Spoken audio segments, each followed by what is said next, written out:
We are live, Anna. I Oh think my we're recording and possibly live streaming. I'm not quite sure, but technical technical things are always fun, huh? I don't know. I don't agree. Actually, yesterday I had a technical, well, not a technical mishap, but like I prefer people to think that it was the technical, thing. I was hosting this incredible webinar. I loved it actually myself, and my team was like really cheering for me. And even the quietest person on my team today, when we had one on one with her, she said, Anna, I love the web. And I was like, oh my God, you were there. That was, yeah. So, but the thing is that the first 3 minutes, it was mute because I forgot to hit the unmute button on my microphone. And Vlada, I was really upset because I had such an amazing intro, and it was all mute. People didn't hear anything. So, but because of like so many times of experience, so many years of experience, like doing live streams, of course, I Collect. knew what to do. So like, I immediately started from scratch. But that intro was freaking amazing. I'm like, ah. Yeah. And it's crazy how many, no matter how many times you do it, there is always something new. I Uh, know. Yeah, exactly. And like, I've done it so many times and I'm like, I didn't even think about it. And like the another thing that so here's the thing. I know why it happened to me because I have been doing live events obviously, actually I've been yes. doing this live events every month. So, and everything was going like super smoothly. So I was kind of like, I lost this thought that something might go wrong. And what mistakes I made, maybe it's going to be useful for you and for our audience. I didn't ask at the very beginning, I didn't ask my audience if they can hear and see me well, which I usually do. But because everything had been like going so smoothly before, like until that point, until yesterday, I just skipped this moment. Yes, And I'm exactly. like, You were too relaxed. You I was too relaxed, and like I was like all over myself. I was like really enjoying like doing this intro, and I didn't even look at the chat. So I didn't pay attention what people were writing in the chat, and they were like, "Oh no, no sound." So there Yeah, was like, that's a very important lesson to chew on, right? And some folks actually deal with it with some sort of small steps or playbooks, right? Because that's really the only way that you can really scale something. Let's say if you do it, because when you even do something repetitively, you obviously get better at it, but there are some glitches that can happen because it becomes just your second nature, and you might feel too relaxed and overlook some important aspects like turning on the sound. yeah, definitely, definitely. So you have to always be prepared, technically, Yeah. right? And, So today we have a cool topic, Anna, and I think it would be off the cuff as usual, right? I think so. We wanted to talk about business models, and obviously our educational businesses are quite different, right? Not only serving completely different age groups, but also having different business models, and so I just wanted to maybe do a joint interview starting from asking you about sort of how, when you got started, how you thought about business model, sort of how your thinking evolved on that, like what matters for a great business to grow, and maybe some of the learnings. There are no mistakes, there are learnings along the way, and I can return the favor as well. yeah, yeah, absolutely.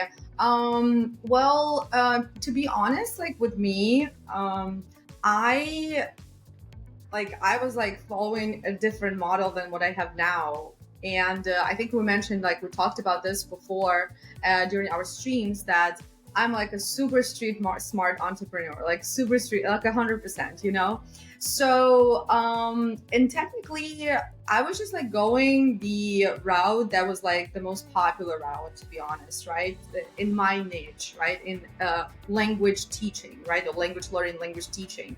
And however, I did listen to my clients, and I did listen to what like kind of market was telling me, right? Because I did start as a B2C.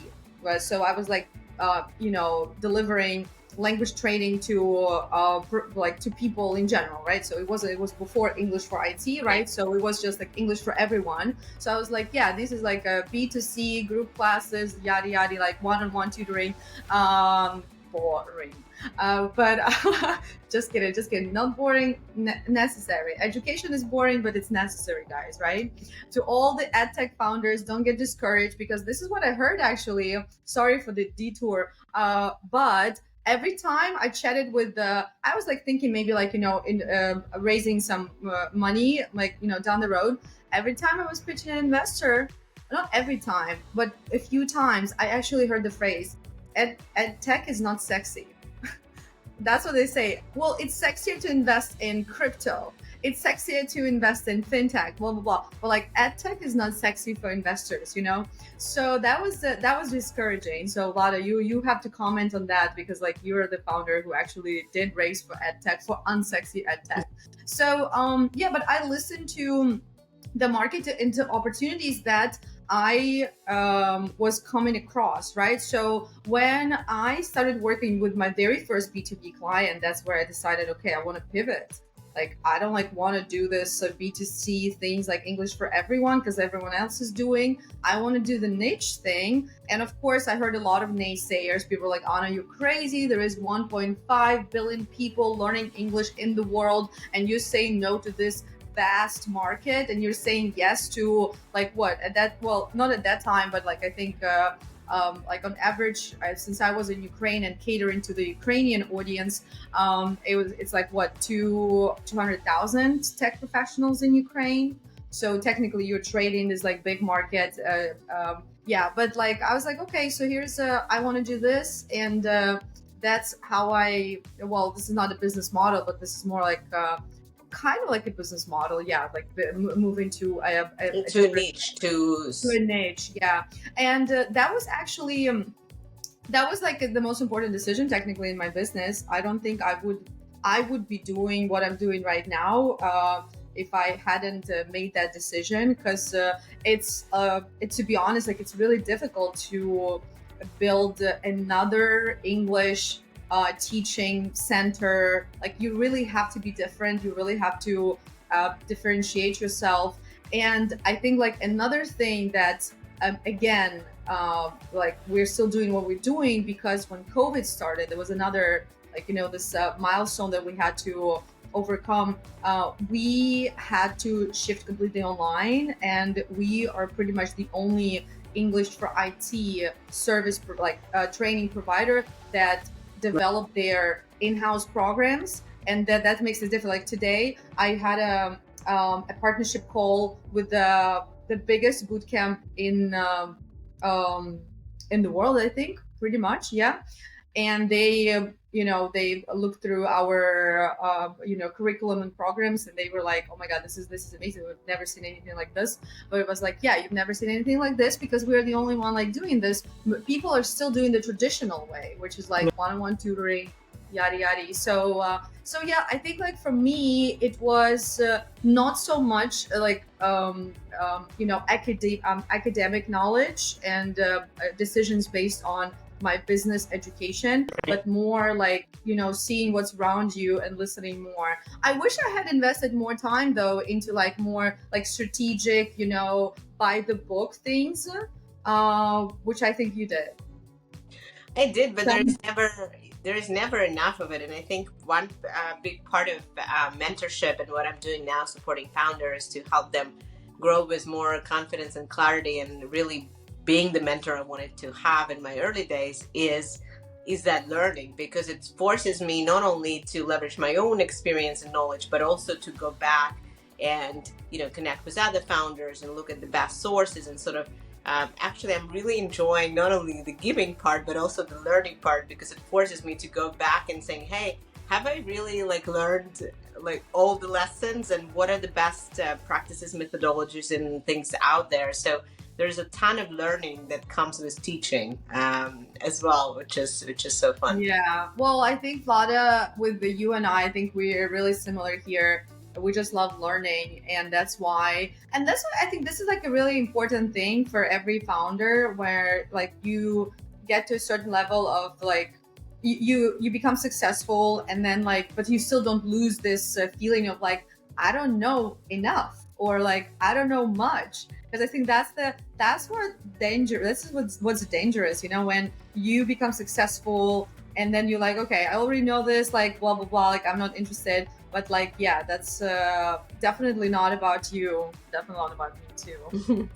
Yeah, it is really interesting, and I had a fantastic podcast that is still live, available as live on my LinkedIn, and will be released on Spotify and YouTube shortly. But the episode was with Eric Pally, who's one of the partners at Founder Collective, just the top seed stage VC, and that I was blessed to meet on my journey and get them as investors, and spend a lot of time with Eric, learning from his experience. And one of the things he said was sort of that balance of extreme confidence and having that compass and vision of what you're building, how you see the future, but also being really still confident and open about the biggest challenges, right? And how, the best pitches from, in his view, he's seen thousands of them, is a founder who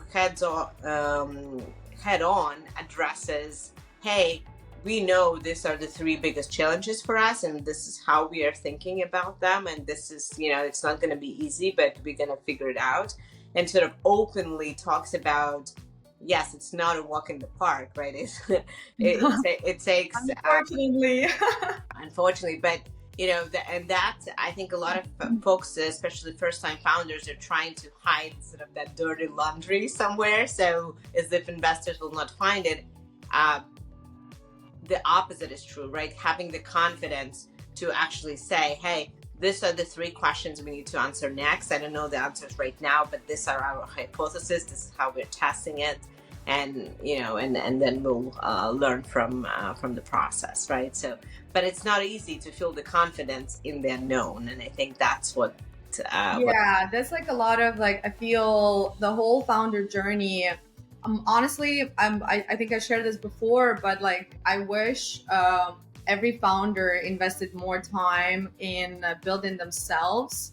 I don't mean like personal brand or anything. I actually mean your mental strength, your confidence, everything, because I feel like founders just get into this grinding mode so much that they don't like realize that like what you just said. The important thing is like, you're not going to be able to answer investors' questions when you're like pitching them, unless you are confident and you know how to deal with like the stress in the moment, the questions and everything. What's your, by the way, Vlada, like, can you share with us the, how you decided on your business model, or like, well, like how you want, like, why did you go for an app, or was it like a web app, like was it a mobile app right away, like how did you navigate like through so many options and decisions? Yeah, and that's what I'm realizing now, is that it's really a multi-layered cake, right? There are so many decision trees that, and small and big decisions that actually change completely the trajectory. But I'll get to that, but first of all, I wanted to echo your experience when you met some of the investors saying EdTech is not sexy. I would say one of the very first pitches I had was to New York Angels, and the very important gentleman who was running New York Angels at the time, very well connected, great reputation, certainly very smart and experienced. He said, listen, you look like an amazing founder. I would invest in any business other than this one. Not come back, think again, come back with something else, and I'm going to invest in it. And so I love this answer. So you could have just started I don't know, a clothing company at that point, Yeah. Well, I think it was an exaggeration, but I think that's reflective of the temperature on EdTech overall, and I think for a lot of good reasons. But I'm actually surprised, because you're in kind of the workforce space. I think that a lot of folks are really concerned and afraid of the K-12 space because of obvious reasons, which is selling to districts is long, the sales cycles, it's a lot of bureaucracy. at the end of the day, the deal sizes are not that magical relative to many other industries that have bigger budgets, right? For enterprises, for sales software, legal software, marketing software, etc. Right? So you're not following the biggest dollars, and then on top of that, you're dealing with just a lot of bureaucracy and a lot of regulation, right? So I think all of those are good reasons, and I think what happened with EdTech in particular is that it's seen a ton of funding in the first wave around 2011, I think 2012, and then many people just lost a lot of money in EdTech and got burned, and so it's taking time to rebuild. Yeah, that's really the reason. I feel like for like, I feel like this industry EdTech is very like, I mean, it's a long shot kind of like thing, like it's not gonna generate you tons of money quickly because everything moves super slowly in EdTech. But also in your space, in like workforce development too. Yes, that's what I wanted to say. Like, it probably especially in like K-12, with like your space, but also in my space.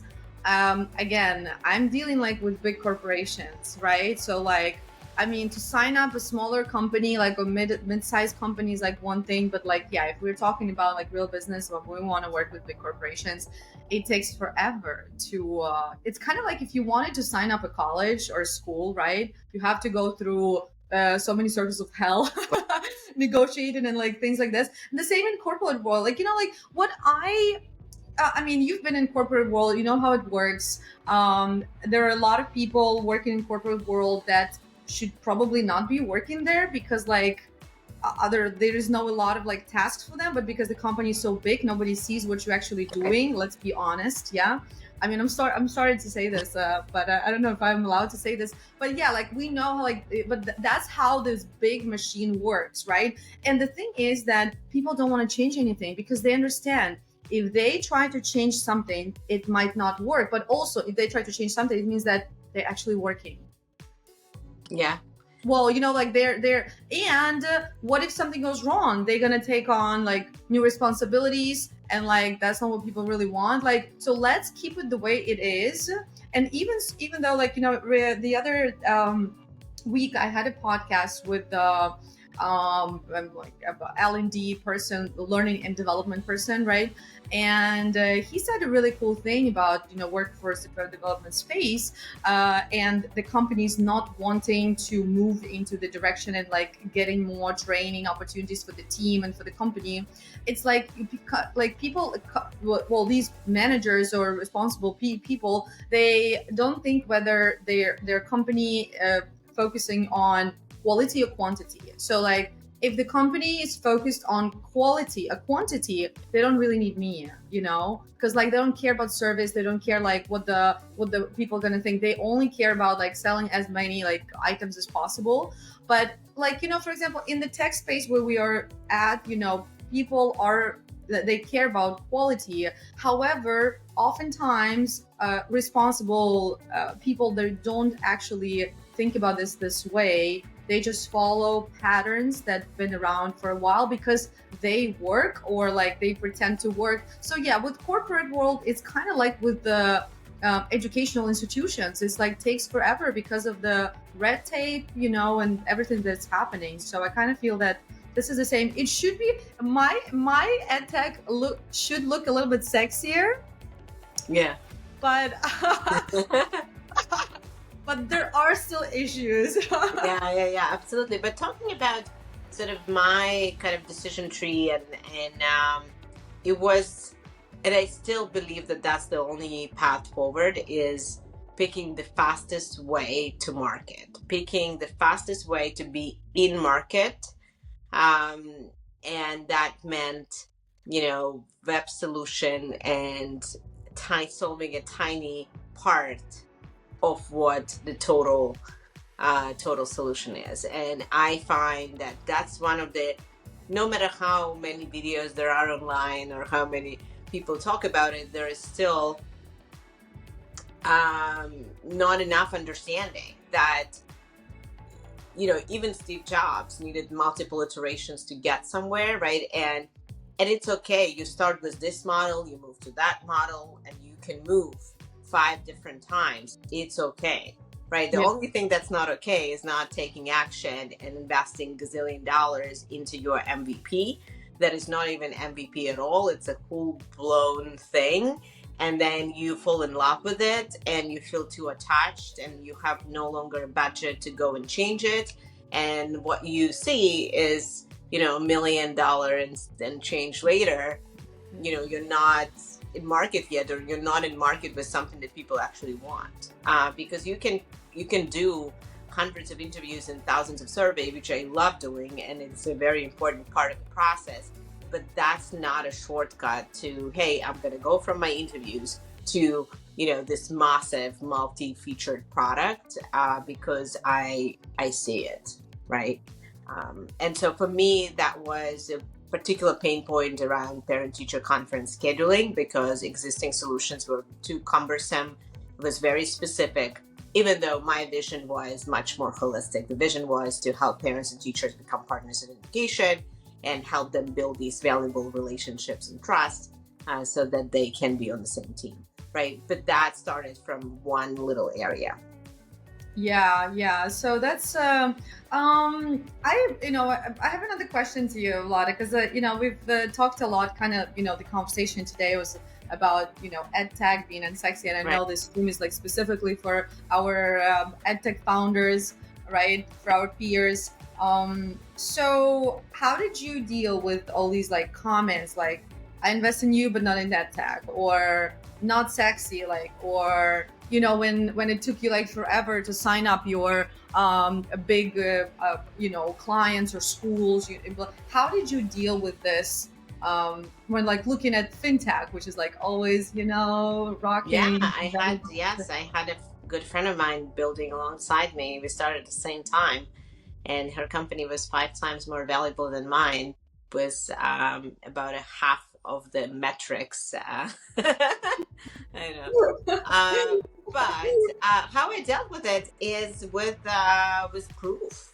I think that there are extreme cases when folks can be so convincing without the actual data, the arguments. We knew what we needed to get to, which was first and foremost really very strong engagement on the platform, because at the end of the day, no matter how pretty whatever you create is, and maybe many people want to sign up, but if you can't get into the core workflow or create the kind of behaviors that would mean that you are their go-to tool for whatever it is you're doing, then you haven't really built anything, right? So in the early stages, like, those engagement metrics are really, really key, because it shows that you're really solving that problem.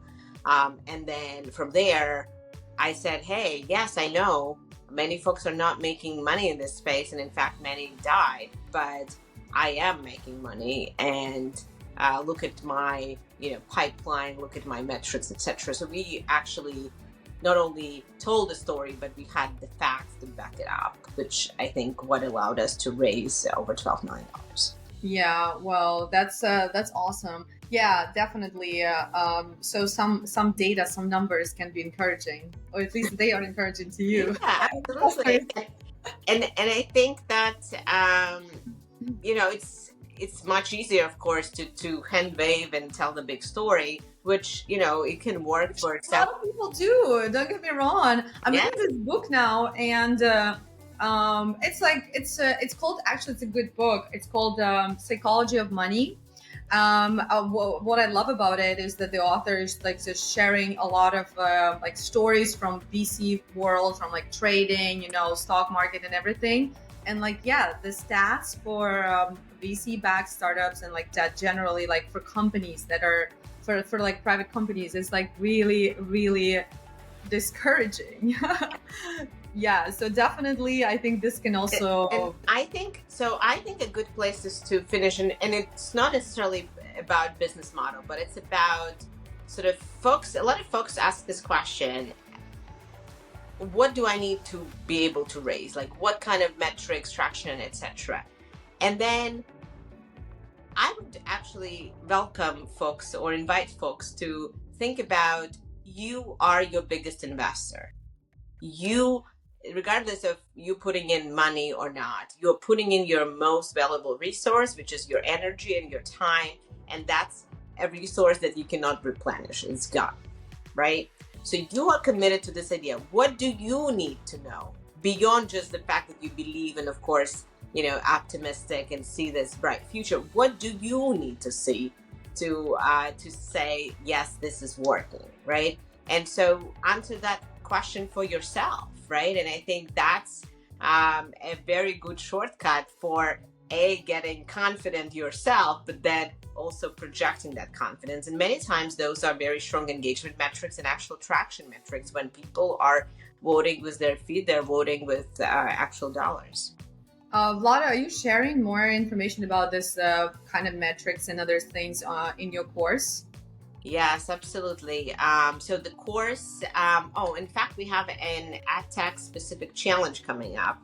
What is it? What is it? I haven't seen that. Yeah, so it's on July 9th, 1 hour every day, Tuesday through Friday, 2 to 3 p.m. Eastern. It's really mimics sort of the content of the course that I offer to founders, but specifically going into the aspects and preview for EdTech founders. So we talk about how you build the killer products, how you achieve that early scaling, how do you follow the money, and we actually talk about business models and metrics in more details. And then lastly, we talk about lessons learned, idea to exit, and sort of everything I learned in my EdTech journey, scaling ClassTech to 5 million users and then selling the business. That's awesome. It's a great opportunity. And I think specifically for EdTech, because it does have a lot of particularities beyond being sexy or not sexy. There are other things to it that it's more than that, right? There are like other feelings involved and actions involved too. Yes, actual facts. Yes. Fantastic. Well, thank you, Anna. I love doing this with you as always. And for you guys, next week we're gonna live stream from New York because both of us are gonna be there. And I don't know if we're gonna be together or not. We'll find out. I think so. We have to do it. We have to do it together. I think. I mean, if our schedules allow us to do this, but yeah, that would be amazing. And the topic is also going to be related to. Can you actually work and travel as a founder? Is that the name of our topic, Vlada? Yes, exactly. It is. And how to work and travel for founders. Yes, exactly. But I think it's more than that, right? It's can you really enjoy it? And yeah, there are a lot of really interesting questions. How do you productive do it? Yes. And I'm sure both of us have some really cool experiences to share. Yeah, I love it. I want to share it because once I have actually been doing this even before we went completely remote. Like because what I did my I always did my a workation kind of thing, So when I lived in Ukraine, I would come to the States for a month or 2 or 3 while I had the team physically in Odessa, like in the office. But I would be still working, but at the same time, I would be enjoying and doing my things here in the States. So yeah, I'll share that experience. Yeah, fantastic. Well, we'll talk about founders traveling, executives traveling, and then working remotely with the teams through the summer and beyond. So that's going to be a really fun topic. Thank you guys for joining, and see you next week at 1 p.m. Eastern. Thank you, Vlada. Have a good day, everyone.